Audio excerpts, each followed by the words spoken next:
Hi, Aquarius. Welcome to your March 2018 Astro Update. It's Raina here. So, this is going to be an interesting month for you because you're going to have a lot of good energy in the second house of earned income. So, I said this is going to be interesting. I should have said profitable, shouldn't I have? And the month begins with a full moon at 11 degrees of Virgo, and this is your 8th house of other people's money. So you have both of these areas engaged in March, and the 8th house can also be metaphysics. So it can be a very psychic time for you. You're already a psychic sign. I don't know how many Aquarians are aware of I don't know if you'd call it like a lightning fast telepathic tendency of Aquarians, but something is definitely up with that. And the 8th house can deal with metaphysics, the paranormal, the dead. It can deal with the theme of death. So you could be talking to the dead. Full moons can bring psychic awareness, just awareness in general. The 8th house is one of those house of secrets. So something could get revealed that either you're trying to keep quiet about or somebody else is. It's a house of sex, so it could be a sexual secret even. And what else is the 8th house known for? Just like the occult, astrology, the tarot. It's really weird, isn't it, how these words are charged with certain vibrations? Like when you hear the word occult, does it sound good to you? It kind of sounds creepy to me because the word occult means hidden, but we hear it referenced in the media, society, and it seems like, Satan worshiping, which it is not. And it's just, the word means hidden, so hidden knowledge. And why was knowledge hidden? Well, who knows? I think it's because the powers that be didn't want people to have that kind of power themselves. That comes from understanding metaphysics. That's what's so great about studying these things, like reincarnation and all kinds of forms of divination, intuitive arts, because you feel like you have more awareness, and you don't feel like you're kind of fumbling around in the dark. That, to me, is what these types of readings, what they have meant for me before I was doing them and I was watching other people. It just gave me a sense of comfort of the themes that are in my life for this moment in time. And obviously these are general readings, and they can't necessarily speak to everything that's happening to you, because your personal chart, especially your natal chart, is going to be the most accurate. But even with natal charts, sometimes the influence may be very hard to discern. You might miss it. And it would take sometimes a direct hit on a planet or something like that for some of these things to be much more likely to occur in a dramatic way. But it gives us something to go on, and I think that's very helpful. And so you may be like just having some of these aha moments when it comes to something related to that 8th house. And by the way, one thing that's very important is that this could be, if you're dealing with probate issues, in other words, some kind of will, that inheritance issue, that may be resolved at that time, or you could find out something about it. Either it starts to come into your consciousness that this is going on, or somebody's been hiding something and it gets revealed. So that could be happening. Or if you're married, your spouse may get a bump in their salary, and that affects your relationship as a whole. Or they're retiring and they're not going to have that source of income. I always think of the full moon. When you think of something being full, you don't think about it being taken away. So to me, it's always more likely that it's going to be an increase. But that's just how I look at it, I guess. Now, on the 6th of the month, Mercury and Venus are going from that second house of earned income sector to the third house, which is communication.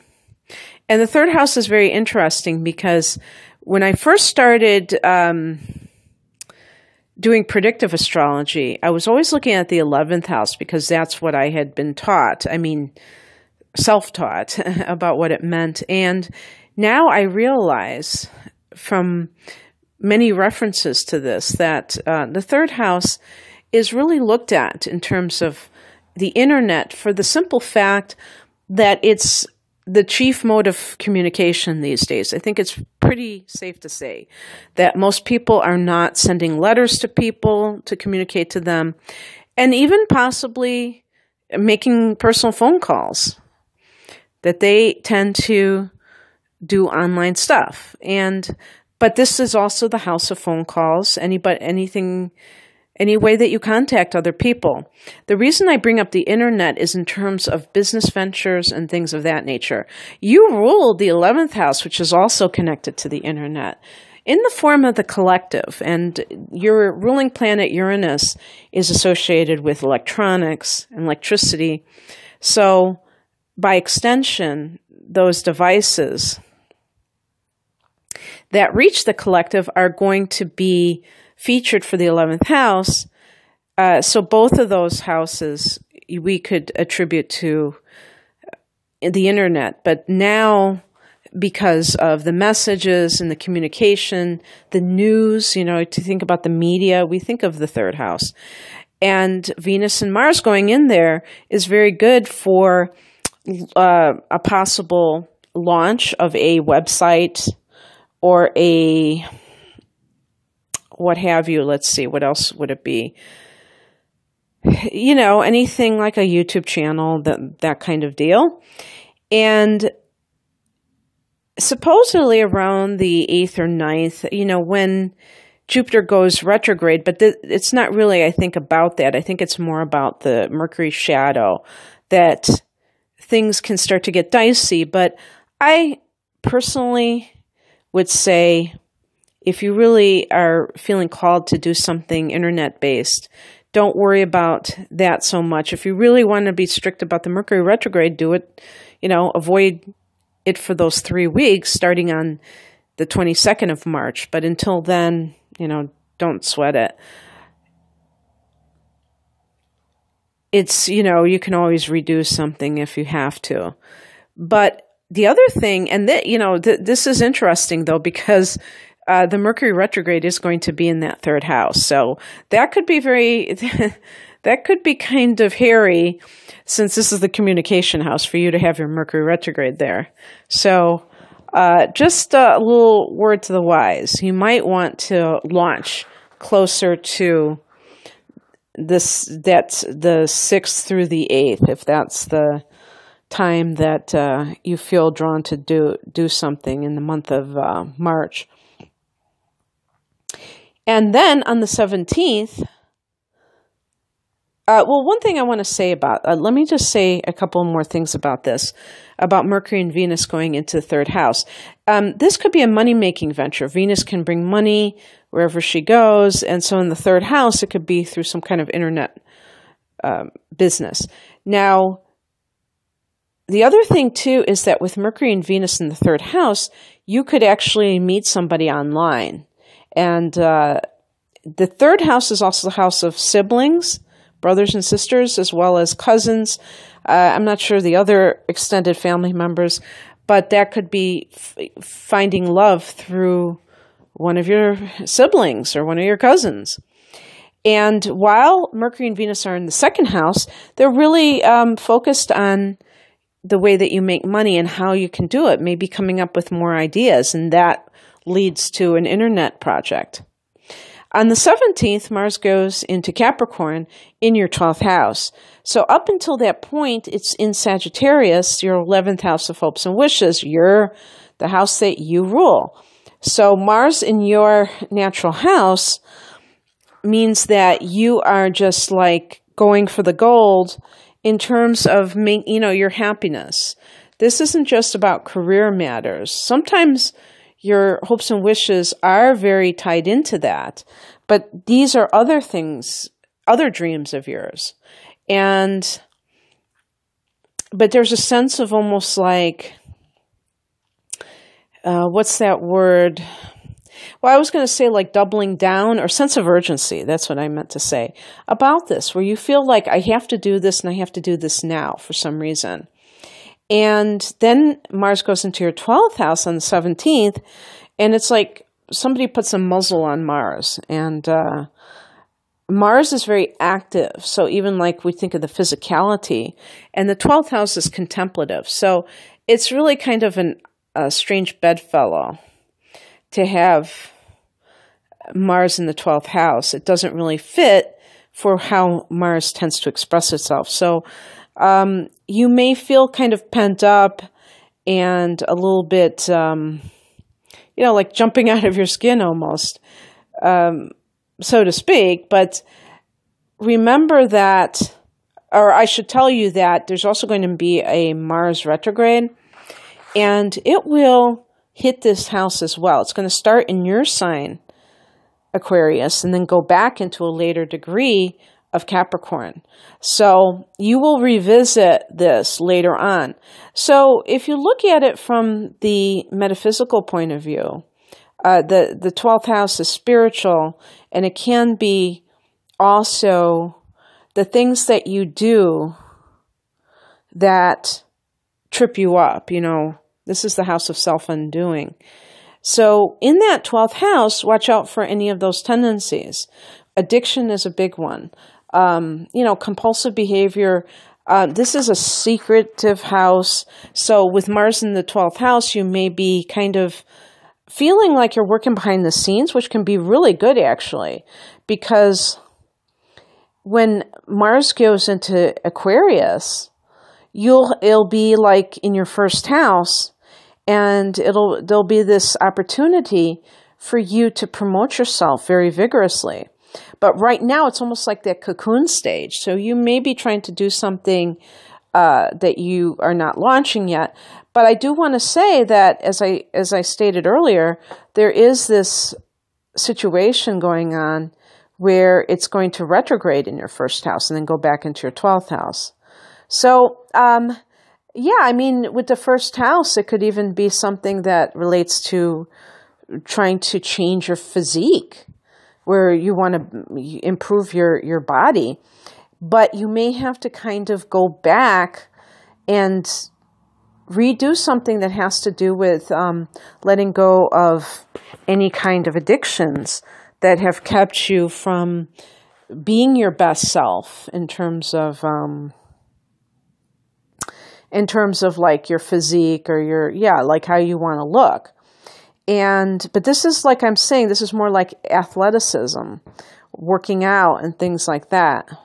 So you're going to be exploring those issues for a long time, because there's actually, when it goes retrograde, Mars in your sign, that will be in late June. And it'll just like be in Capricorn and Aquarius for most of the year. So very interesting. Your 12th and your first houses. So, and also I would just say that might be like tying up loose ends too, that, you might just be, this may be a year of a lot of, redoing things and rethinking your direction even.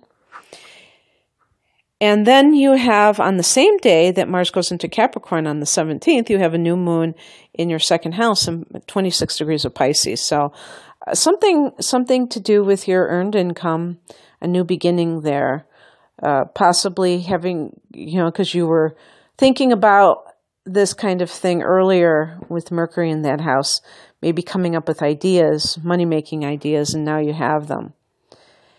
And on the 31st, Venus goes into Taurus, your 4th house of home and family. So Venus has been in your 3rd, and then it goes into your 4th house. Now, this could be very good for anything involving family of origin issues, because the 4th house can just be your past. It can be your family of origin, especially your mother, making peace with her, like you did with your siblings when Venus was in the 3rd house. So you may find a sense of like things getting more harmonious with your family. Venus in the 4th house can also see you redecorating your home in some way, and maybe even profiting from real estate. On the same day, we have a blue moon at 10 degrees of Libra, and this is your fellow air sign, and that is in your 9th house, Aquarius. So that can be very good for, the blue moon is second full moon in the month. And again, you may have some kind of insight, just like with the 8th house, which is more of a mystical kind of a thing. This is more your framework, a philosophical framework, how things fit together for you in life.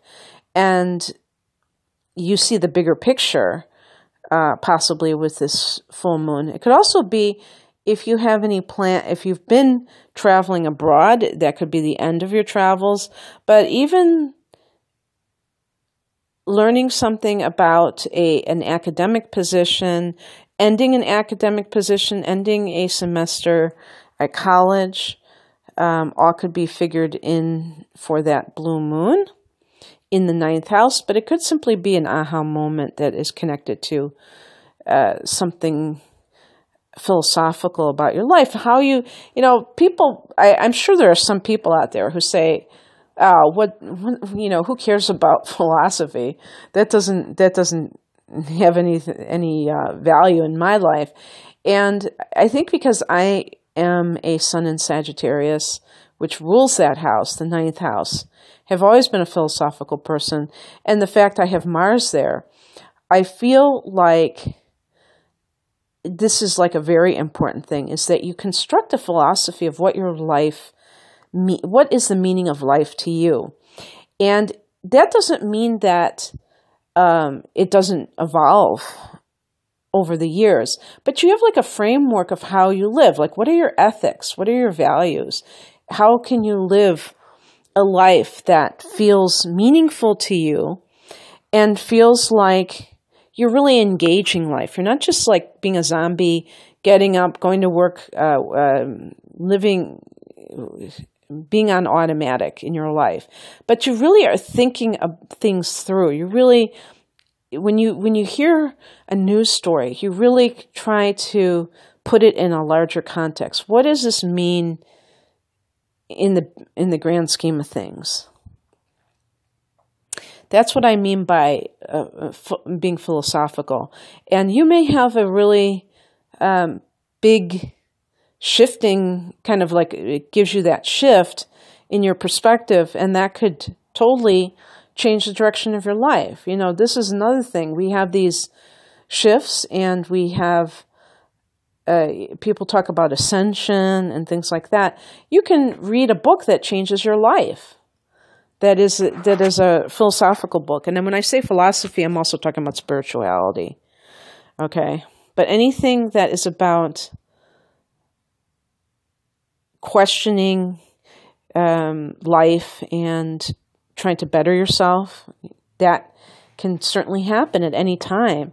But on this blue moon, on the March 31st, it may even be more likely. Okay, well, that's what I have for you, Aquarius. So if you would like a private reading, I do have natal chart interpretations where I do something looking at your planetary positions in your houses and what signs your planets are in and how that can impact your life, as well as some of the transits and important transits that are coming up for you in the next 12 months. I have other types of readings. You can click on the link below for that. Otherwise, have a great March. Bye.